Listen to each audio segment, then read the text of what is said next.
Galerinha, então, sejam bem-vindos. Segunda parte, quarto momento síncrono, relativo ao primeiro trimestre desse terceirão maravilhoso que vocês estão cursando aí, hein? De novo, seguindo a rotina já, pelo terceiro encontro consecutivo, essa segunda parte, o objetivo é trabalhar as questões do nosso estudo dirigido Enem 2021, tá? Na semana passada, o grupo de questões que nós disponibilizamos foi a respeito do assunto geometria plana, que é um vasto assunto, muito amplo, muito conteúdo de geometria plana para ser estudado, para ser revisado, tá? E, nesse contexto, é um assunto muito importante. Sempre tem questões no Enem a respeito desse assunto, tá? É bastante recorrente o tema geometria plana.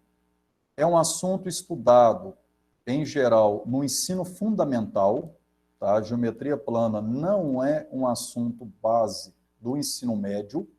Dentro de alguns assuntos no ensino médio, a gente acaba necessitando, claro, geometria plana vista no ensino fundamental, mas é um conteúdo de ensino fundamental. E, triste falar, mas é a verdade, eu preciso falar, é que é uma frente da matemática, é um assunto da área de matemática muito mal explorada, muito mal trabalhada no ensino fundamental, em boa parte das escolas. Infelizmente, eu, como profissional da área, preciso reconhecer isso. Então, é um assunto que, em geral, os alunos apresentam uma dificuldade maior, mas por quê? Porque não teve uma formação ideal lá no ensino fundamental nesse assunto.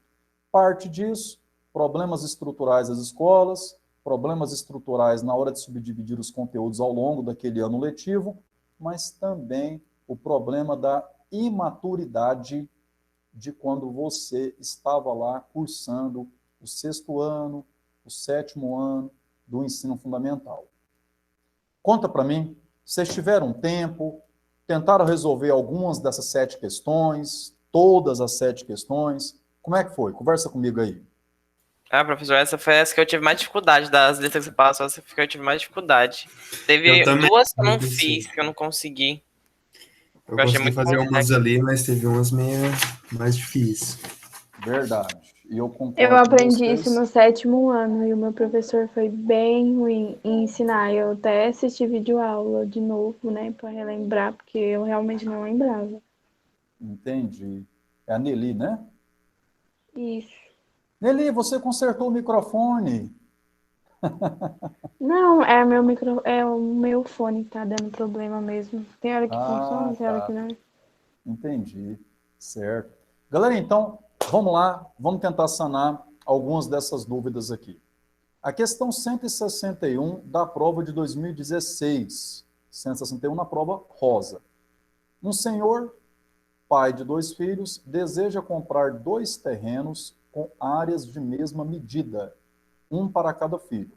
Um dos terrenos visitados já está demarcado e, embora não tenha um formato convencional, como se observa na figura B, agradou o filho mais velho e por isso foi comprado.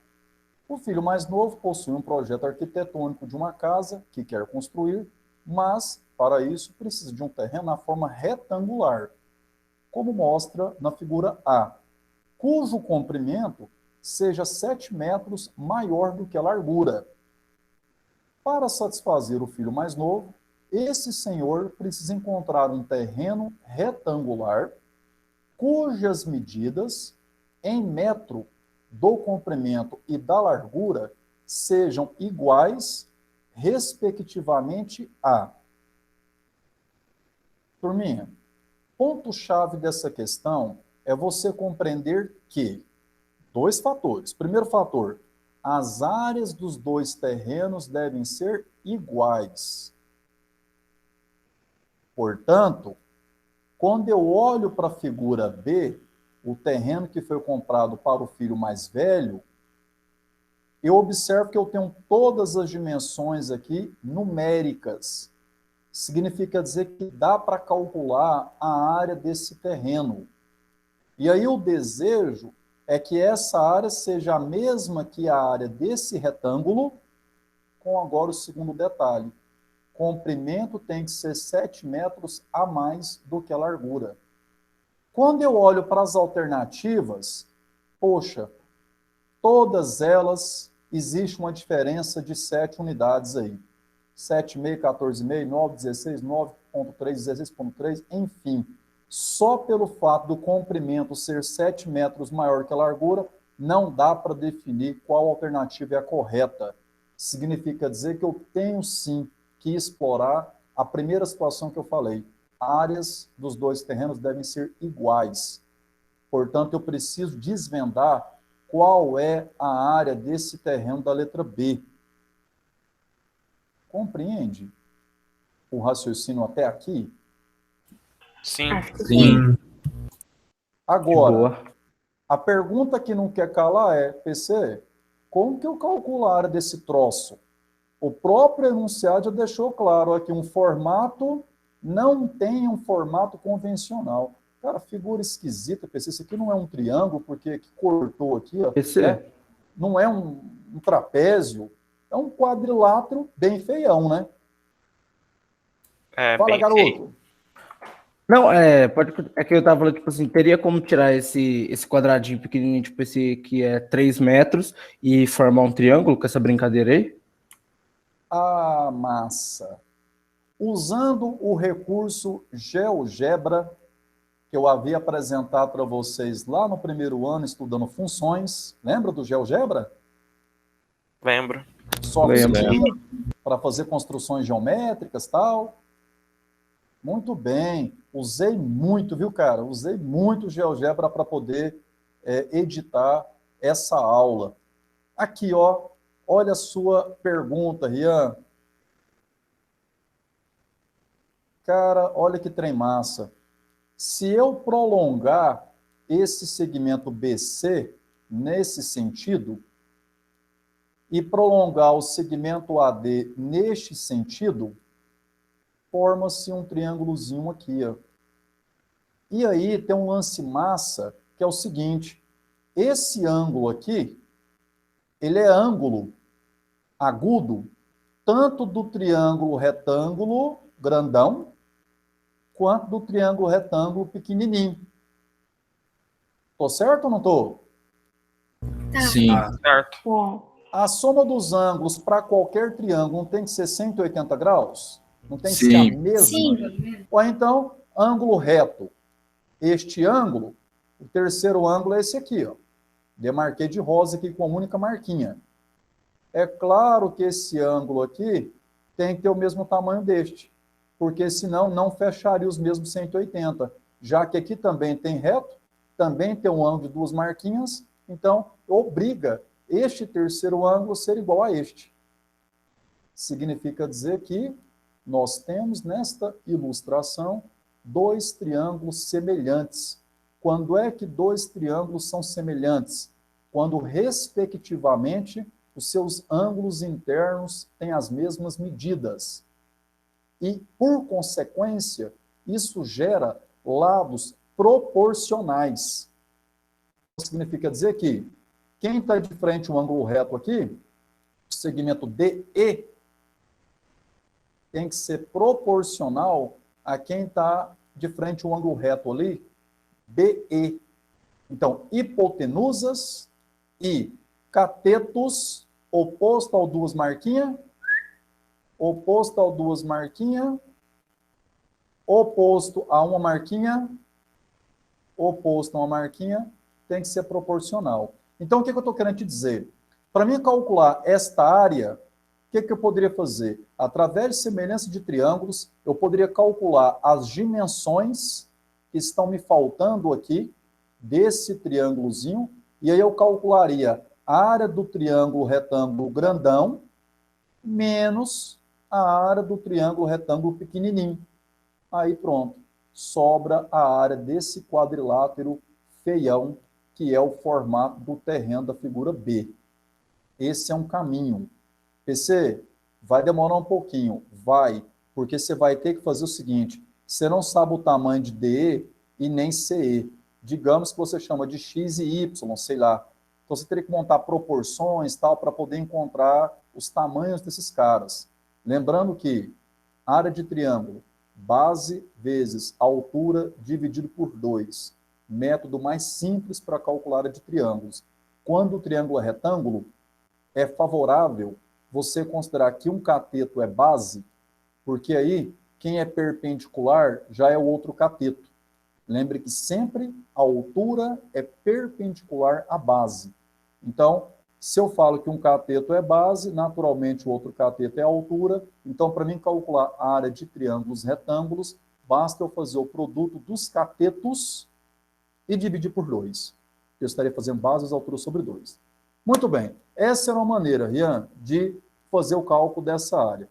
Parece ser sofrida, porque vai demorar um pouquinho para quem tem, em média, apenas 3 minutos para gabaritar uma questão no Enem.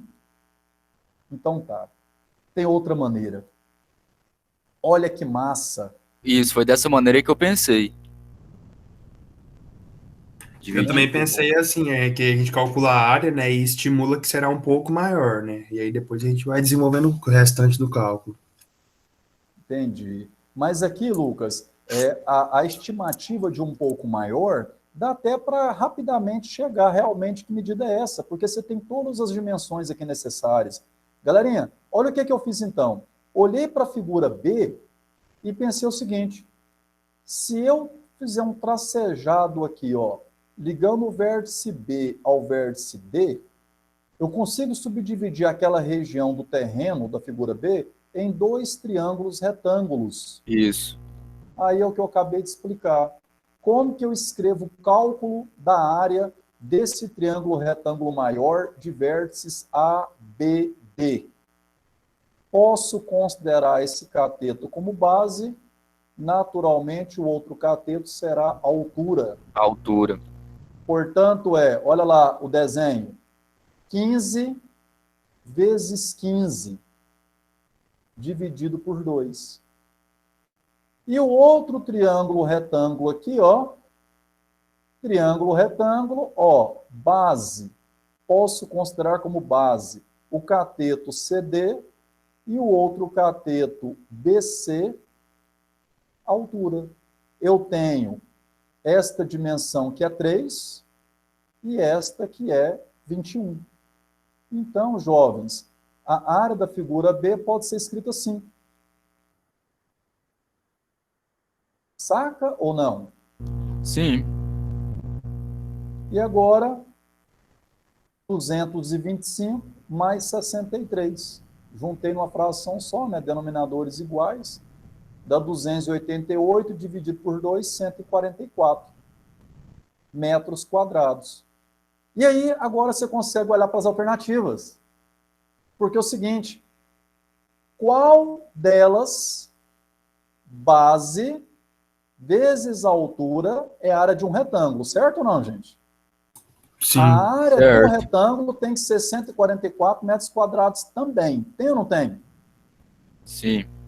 Então, eu olho para as alternativas e verifico o seguinte, em qual delas a multiplicação da largura pelo comprimento dá 144?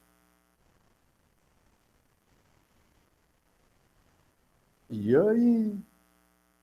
Que silêncio É o esse? quê? A letra B. A letra B. Júlia, dá para matar rapidinho o seguinte, né?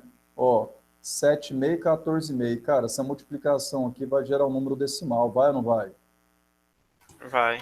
vai. Também vai gerar decimal na letra C, vai gerar decimal na letra E. O único que gera inteiro é a letra D e a letra B. E a letra D está facinho de multiplicar. 10 vezes 17 é 170. Pronto. Por eliminatória, eliminei as outras 4, só sobrou a letra B. E, de fato, 9 vezes 16 é 144. Portanto, o gabarito, letra B. Escrevendo passo a passo, seria assim, ó, a área da figura A é x mais 7 vezes x. É o que está denotado ali. E x mais 7 vezes x precisa ser 144, porque o desejo desse pai é comprar 2 terrenos de mesma área.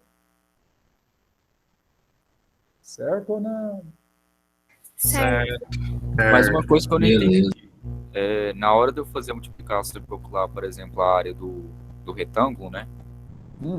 Eu não deveria ter somado, não, por exemplo, o valor de 9 mais 7, depois vezes 16. Não, o 9 mais 7 é o 16. Ah, tá, agora eu entendi. Aqui, ó, Cauã, você procura 2 números, né? Um deles representado por x mais 7, o outro representado por x. Você procura Certo. 2 números cujo produto dá 144.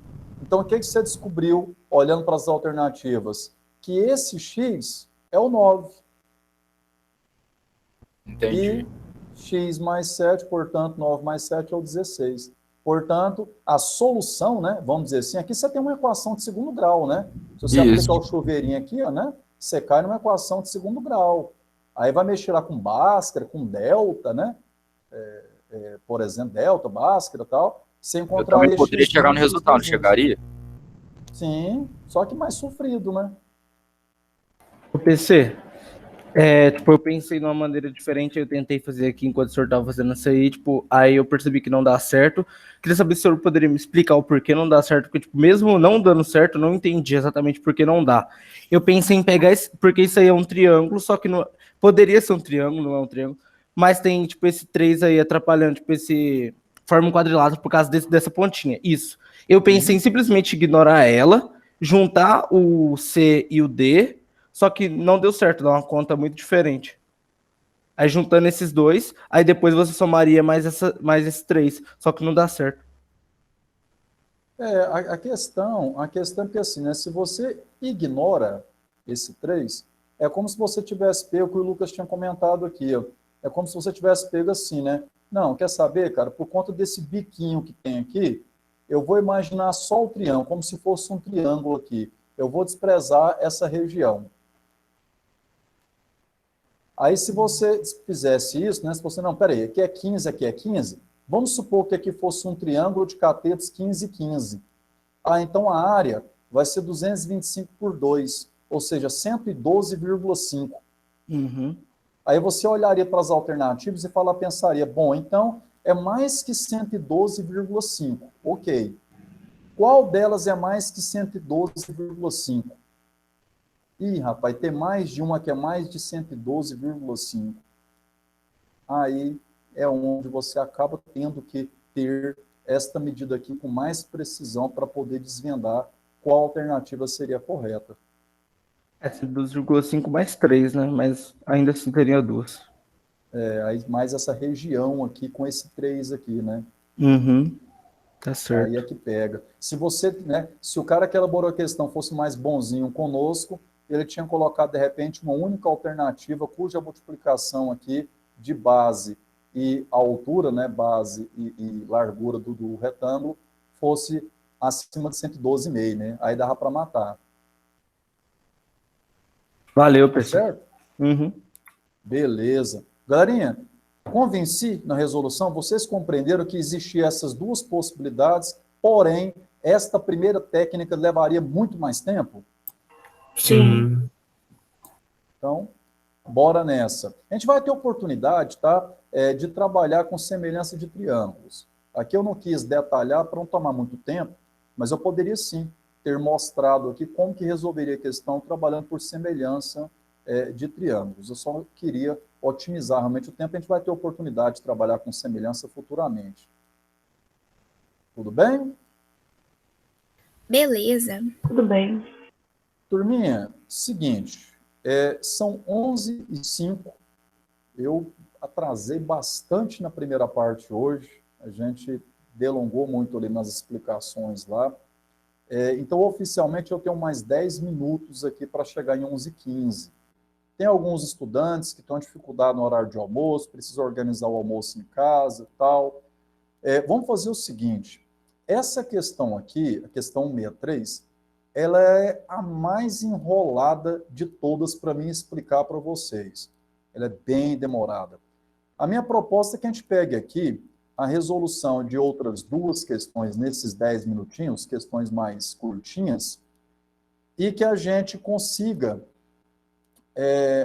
avançar um pouquinho mais aqui em termos de quantitativo de questões, e aí, no próximo encontro, a gente retoma essas resoluções. O que vocês acham? Eu Acho bom. Pode ser. Porque aquela questão lá, cara, ela é uma questão assim, extremamente importante. Não que as outras não sejam. E eu não queria perder a audiência de vocês. Eu queria que vocês estivessem atentos comigo. Eu queria ver todo mundo assistindo todas as resoluções. Então, vamos nessa aqui, que essa aqui é rapidinho. Questão 173 da prova 2017. Pivô central é um sistema de irrigação muito usado na agricultura, em que uma área circular é projetada para receber uma estrutura suspensa.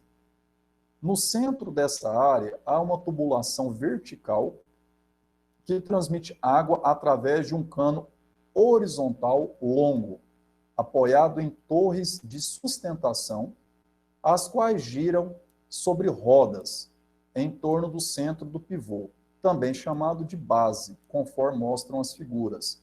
Cada torre move-se com velocidade constante.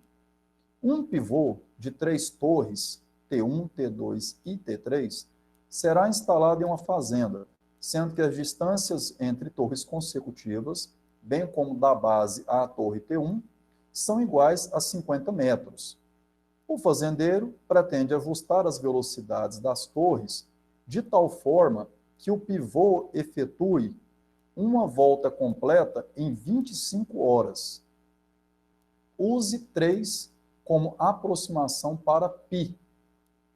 Para atingir seu objetivo, as velocidades das torres T1, T2 e T3 devem ser em metro por hora de velocidade.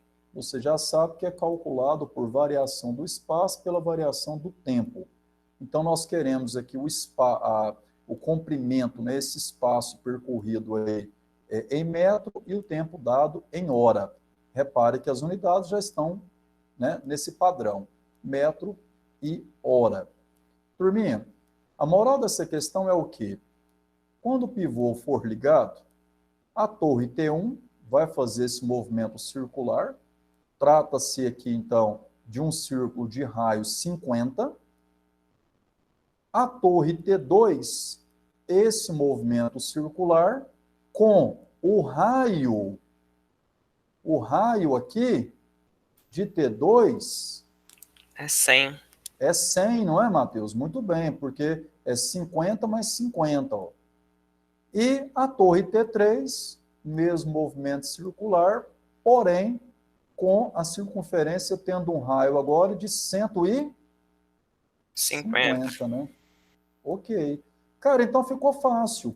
Você quer calcular as velocidades de cada uma dessas torres e já sabe qual é a extensão, qual que é o comprimento da circunferência que cada uma vai percorrer e o tempo está fixado. O tempo é de 25 horas. Ó, então, comprimento de uma circunferência, para quem não lembrava, ou seja, por exemplo, a torre T1 vai percorrer uma circunferência de raio 50. Para mim saber qual que é a distância que essa torre vai percorrer, eu tenho que calcular o comprimento dessa circunferência. E o comprimento de uma circunferência é dado por 2πr, 2 vezes π vezes o raio, onde π, ele fala para mim usar o valor de 3. Muito bom, ótimo. Nem exigiu que eu utilizasse lá o 3,14 tradicionalmente usado, né? Esse dado aí ajuda muito, né? Claro. O valor absoluto. Claro, ajuda muito, né? O valor absoluto, o valor inteiro aí melhora demais. Aí só para fins de aproveitar a questão e trazer essa recordação a você, se fosse necessário lidar com o cálculo de área de círculo, lembre quadrado. que a área do círculo é πr ao quadrado, tá bom? Então, só para, como curiosidade aqui, se fosse necessário. Turminha, então, para mim calcular as velocidades, como é o caso de V1, eu preciso ter o delta S1 e o delta T, ou seja, o espaço é o comprimento dessa circunferência de raio 50. Então, é isso. 2 vezes π, vezes o raio, dividido pela variação do tempo, o cara deseja 25 horas para esse giro completo. Então, 2 vezes 3, 6, dá 12. 50 por 25 eu posso dividir. Então, 2 vezes 3, 6, vezes 2, 12, o quê? Metros por hora. Já chegou na resposta. Eu já parei por aí. E já matou. Perfeito. Parou por aqui. Tá aqui, ó, né? Eu estou olhando, respectivamente, T1, T2 e T3. Já vi que a letra A é a única alternativa em que T1, a velocidade da torre T1 é 12 metros por hora. Acabou. Próxima questão. Outro para calcular V2, para calcular V3, está aí. Mesmo raciocínio, só muda o Essa raio. questão aí, PC, eu lembro dela. Lá do simulado 2019. Lembro direitinho dela. Oh, garoto! Tô te falando. Aí, isso aqui é um aluno compenetrado. Lembrou de uma prova minha. Foi isso, Lucas? Foi. Naquele simuladão, sabe? Pegava as questões lá, juntava para nós resolver. Lembro dela. Eu errei ela, depois eu corrigi, eu lembro disso. Tá vendo como a gente aprende com os erros? Pois é. Muito bom, garoto. E se eu olhar essa questão naquela época, pelo menos pra gente, assim, foi difícil, né? Agora que a gente já tá no terceiro, a gente já mata rapidão essa questão. Não, naquela época eu pensei, não dei conta, eu fui e chutei no final. Hoje em dia já foi rapidão, já. Que alegria, cara, essa fala de vocês, viu? É vocês próprios reconhecerem o quanto vocês amadureceram lá do primeiro ano para agora o terceiro ano, né? Muito bom isso. E por que amadureceram? Porque estão levando a sério, porque estão tentando fazer a parte de vocês nos estudos. Fique feliz demais, cara. Parabéns aí a vocês. Espero que todos que estão aqui comigo nesse momento, né, prestigiando aqui essas resoluções, que tenham essa sensação de que a cada aula, né, a cada fala do professor, a cada vez que eu estou discutindo uma questão com o meu professor, eu estou ganhando experiência. Muito bom. Fico feliz mesmo. E a galerinha do curso técnico agropecuária adora, né? Uma questão como essa, né? Vamos massagear o ego aí. Pô, tá falando do meu curso aqui, cara. Turminha, agora vamos aqui, como eu disse, né, que eu pegaria 2 questões mais rapidinhas, para a gente poder finalizar por hoje. Enem 2018, a questão 165. Uma questão também que o cara respondia muito rapidinho, né? O remo de assento deslizante é um esporte que faz uso de um barco e 2 remos do mesmo tamanho. A figura mostra uma das posições de uma técnica chamada afastamento. Nessa posição, os 2 remos se encontram no ponto A e suas outras extremidades estão indicadas pelos pontos B e C. Esses 3 pontos formam um triângulo ABC, cujo ângulo BAC tem medida de 170 graus. O tipo de triângulo com vértices nos pontos A, B e C, no momento em que o remador está nessa posição, Galerinha, vem cá, troca uma ideia comigo aqui.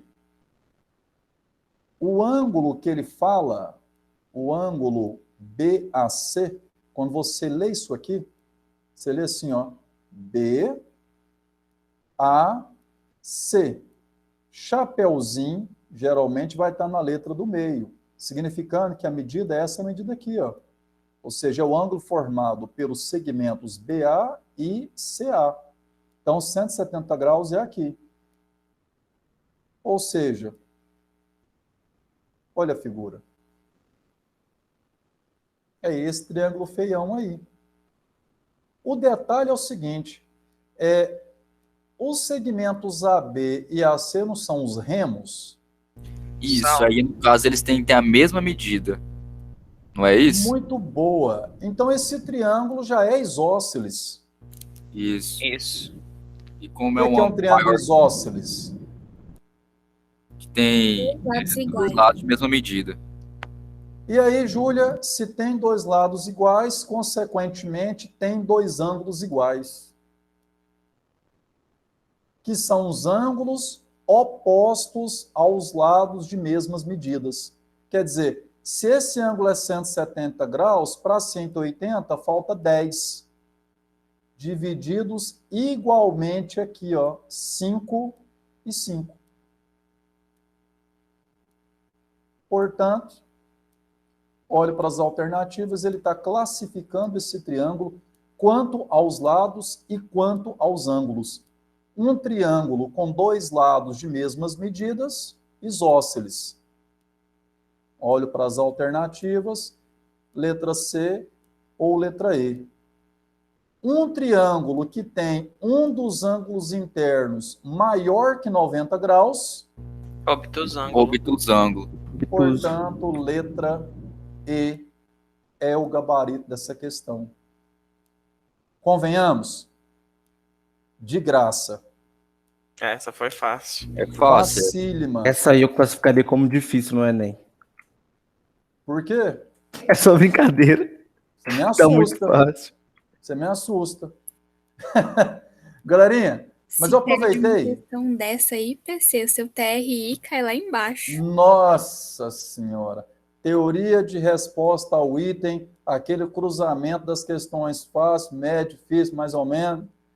O cara vai lá embaixo, né, Júlia? Porque errou a questão mais fácil da prova. Provavelmente, em 2018, se essa questão não foi a mais, ela estava lá dentre as 3 mais fáceis. Né?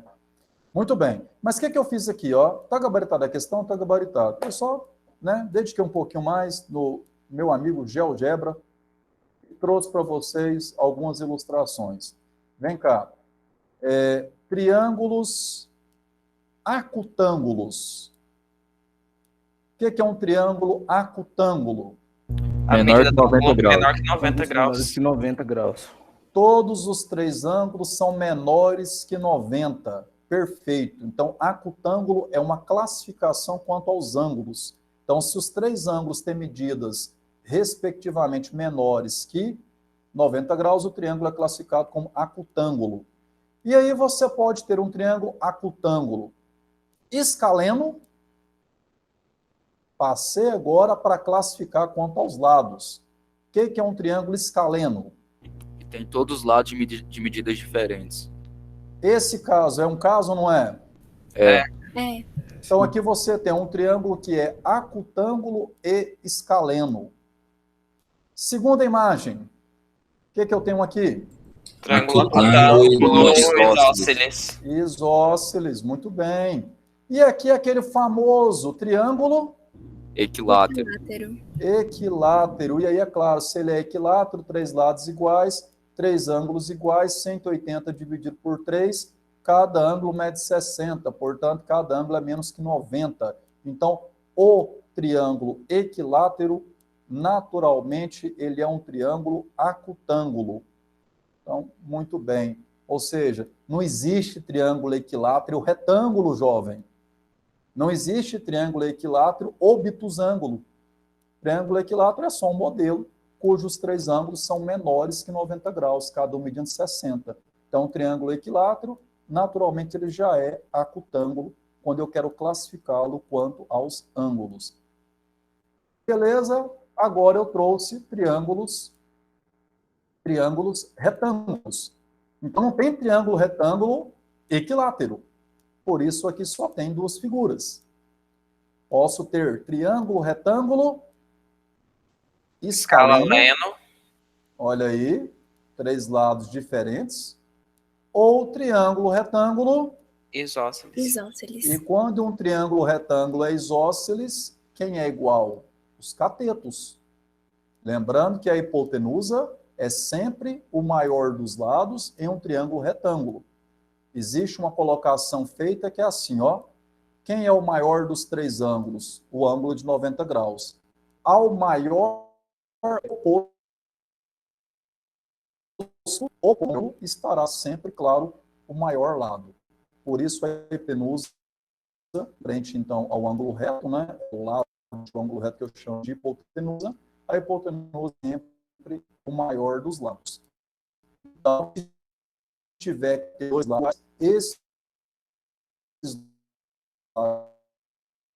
ângulos, então, só para mim que tá cortando, são os ângulos que estão em frente, ó, ao lado dos quais é sempre assim, tá? Triângulos isósceles, ângulos iguais estarão em frente aos lados iguais. Como é que é? Ou 90 para contar 180. O professor tá cortando um pouco, não sei se é só pra mim. Para mim também tá cortando pra caramba. E por último, os triângulos. Professor, travou. Travou. Melhorou? Não. Oi? Estão me entendendo agora? Aí. Me ouvindo? Não? Tá travando. Tá cortando o áudio, professor. Me ouvem? Pois é. A E gente agora, ouve, melhorou ou não? Agora melhorou. Aí, agora sim. 100%.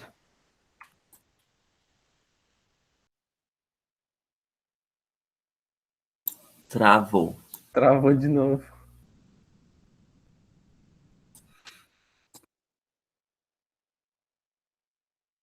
Nossa, logo no finalzinho, o trem.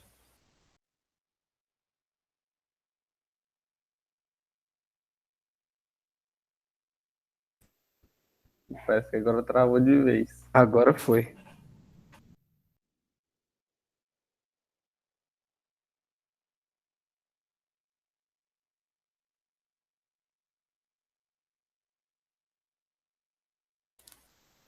Parece que o Gauss caiu também. Eu acho que a internet Deve ter sido a internet lá na casa deles. Agora deu pau, sem chance.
E agora, me ouvem? Agora sim, professor. Bem no finalzinho, hein? Agora sim. Ai, ai. Eu fui batizado pela primeira vez, fui contemplado pela queda da internet, desde o início das aulas síncronas até hoje, nunca tinha acontecido comigo. Aí, ó, me sinto agora honrado, né? Fui presenteado pela queda, muito bom. Que sensação maravilhosa. Não, ué. Não só a sensação, como um momento maravilhoso, tem que ser justo no finalzinho. Pois é. Não, no finalzinho a gente dá uma carimbada na aula dele.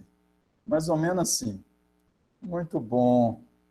Vamos seguir aqui, então, onde nós estávamos. Galerinha, então, todos me ouvem bem? Sim, professor. Agora, de boa. Galerinha, então, vamos terminar aqui.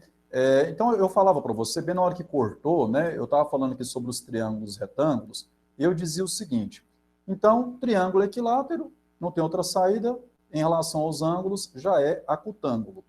Quando eu chego nos modelos de triângulos retângulos, então nós só temos duas possibilidades. Ou o triângulo, ele é triângulo retângulo e escaleno, ou seja, 3 lados diferentes, ou ele é um triângulo retângulo e isósceles, ou seja, 2 lados iguais.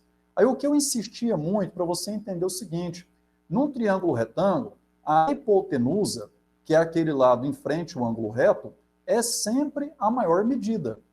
Então, se o triângulo é retângulo e tem 2 lados iguais, naturalmente esses 2 lados iguais são os catetos, tá bom? E em frente aos catetos, temos então os 2 ângulos iguais. Como aqui é 90 graus, falta 90 graus para completar 180, logo 90 dividido por 2, 45 e 45. Então, em um triângulo retângulo isósceles, os ângulos agudos medem cada um 45 graus. Por último, em relação aos ângulos, os triângulos obtusângulos, ou mais abreviado, obtusos. Olha aí. Você tem aqui um triângulo obtusângulo e 3 lados diferentes. Escaleno. Escaleno ou triângulo obtusângulo isósceles. Aí, 2 lados iguais. Lembrando que ele é obtuso quando um de seus ângulos mede mais que 90 graus. Então, aqui 120 graus como exemplo. E se ele é isósceles, de novo, olha a minha insistência, esses 2 lados, AB e BC, são os lados iguais. Então, de frente, o lado BC tem-se o ângulo de vértice A.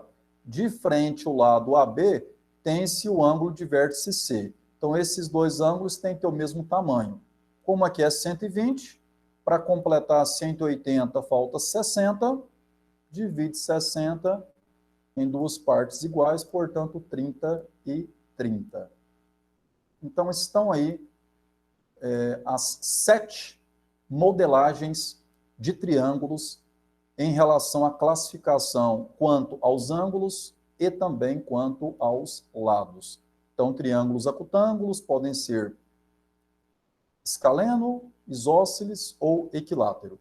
Triângulos retângulos, escaleno ou isósceles, e triângulos obtusângulos, escaleno ou isósceles. Beleza, galerinha aí? Beleza. Muito bem. Próxima aula nossa, eu trouxe aqui um outro slide, eu vou deixar para comentar na próxima aula. Eu quero comentar com vocês o seguinte, cara, ainda dentro desse lance de triângulos aí, quando é que será possível formar um triângulo com 3 segmentos de medidas já estabelecidas? Então, a pergunta que eu deixo no ar é a seguinte: tendo 3 segmentos, como está aí na tela, A, B, C, D e F, de medidas variadas, inclusive até podendo ter medidas iguais, se for o caso, a pergunta é: será sempre possível formar triângulos, quaisquer que fossem os comprimentos desses 3 segmentos? Fica essa reflexão para você. Próxima aulinha, eu vou te mostrar. Eu acho que sim, hein? Como que isto se dá como desfecho. Você acha que sim? Professor, isso aí tem alguma coisa a ver com aquele negócio de teorema de Tales?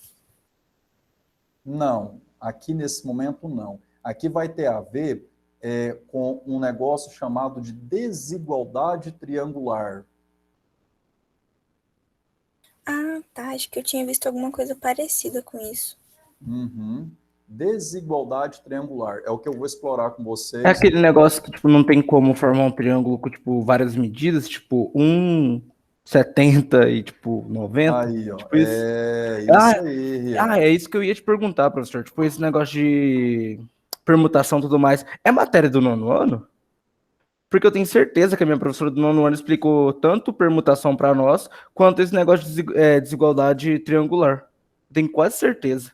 Bom, desigualdade triangular está dentro de geometria plana, que sim, como eu disse, né, é ministrado no ensino fundamental. Toda a geometria plana ela é subdividida do 6º ao 9º ano. Tá? Cada série trabalha uma parte da geometria plana. Agora, problemas de contagem tem sim. Nos livros de ensino fundamental, em algum momento ali do 6º ao 9º ano, aí varia muito de autor para autor, aborda sim um pouquinho de problemas de contagem. Claro, de uma maneira bem superficial, né, até pela maturidade desse estudante lá com seus 11, 12 anos de idade, então dá para tratar de forma mais profissional, como nós tratamos aqui agora no 3º ano. Mas tem sim, tá? Tem uma noção razoável sobre problemas de contagem no ensino fundamental. Talvez foi nesse momento aí que você teve esse primeiro contato. Tá certo, Rian? Certinho, obrigado. Não é porque, tipo, o senhor fala de diagrama de árvore, eu tinha certeza que eu já tinha escutado aquilo. Tipo assim, não foi na programação, porque a gente também trata sobre isso na programação, mas, tipo assim, eu tinha certeza que eu tinha escutado em outro lugar. Aí eu peguei o meu caderno do 9º ano e vi que a gente tinha feito um diagrama de árvore e tudo mais. Eu pensei, caramba, eu estudei isso no 9º ano e não lembrava até alguém me falar isso. Certo. Muito bom, garoto. Galerinha, finalizando então aqui com 14 participantes comigo. Tá aqui os participantes, eu li os nomes no início, por que não ler os nomes no final?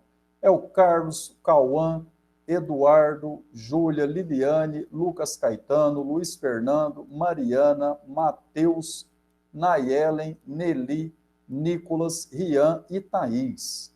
São esses guerreiros aí comigo até esse horário de 11h35 da manhã.